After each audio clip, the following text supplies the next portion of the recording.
Hi, I just want to talk about your second chapter in modern world history, and that second chapter begins with a section about nations and empires. So this presentation will be just about nations and empires and what those are. As you can see on the map here, a number of different flags are associated with different colors, and those different colors indicate different locations on the map. This is just a world map for you to take a look at roughly the time of 1592 or so. One of the major changes in Europe in the early modern period, which we take for granted today, is the beginning of a tendency toward nations rather than empires. That is to say, today we often think of nations as being the primary social, organizational, political organizational form for human societies, but in fact, the more common form uh, up until very recently in history was empires. And so we'll be talking about those. Now, although some European rulers like Napoleon, Queen Victoria, and later Hitler tried to expand the scale of their realms into empires, these were exceptions in Europe that proved the rule. And remember, we're talking about Europe here. So it's important to remember also that while England's empire, Victoria's British Empire, was large and successful, it was also outside of Europe.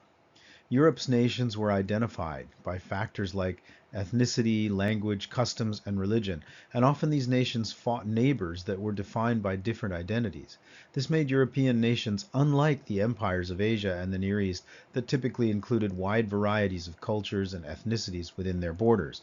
And again, empires were the primary way of organizing human societies politically up until the 1700s at the very latest, very earliest, excuse me, yeah.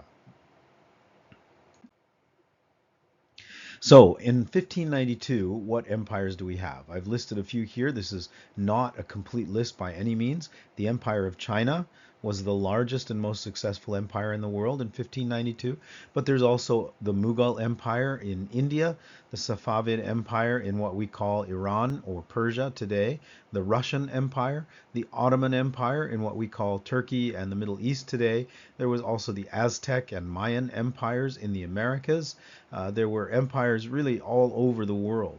So, what is an empire? Well, empires are, by definition, wealthy because they have large populations of productive people who are paying taxes to the central authority. Empires are diverse because they are made up of many states and social and ethnic groups.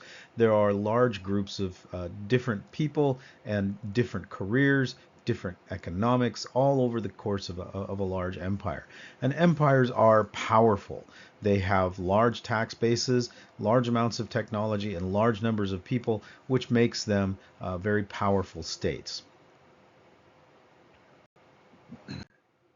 So this is a map in 1592 of the empires in the world, and you can see that they are all over the world, and that they are many of them quite large. Some of them claim to be empires and are empires in a much smaller space, but in general, the empires you can see take up much, if not most, of the settled and politically organized parts of the world.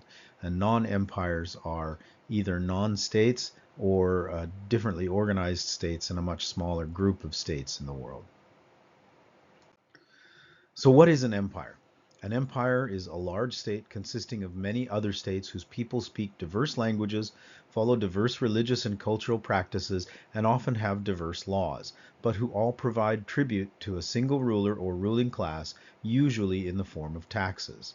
This is a really important definition in this class, and it is one you should not forget because you'll be asked to apply it in many different situations. So please remember the definition of an empire. Write it down, keep it in front of you, keep it near you. An empire is a large state consisting of many other states whose people speak diverse languages, follow diverse religious and cultural practices, and often have diverse laws, but who all provide tribute to a single ruler or ruling class, usually in the form of taxes.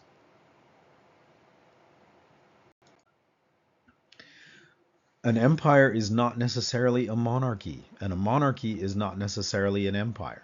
An empire does not require an emperor in order to rule it.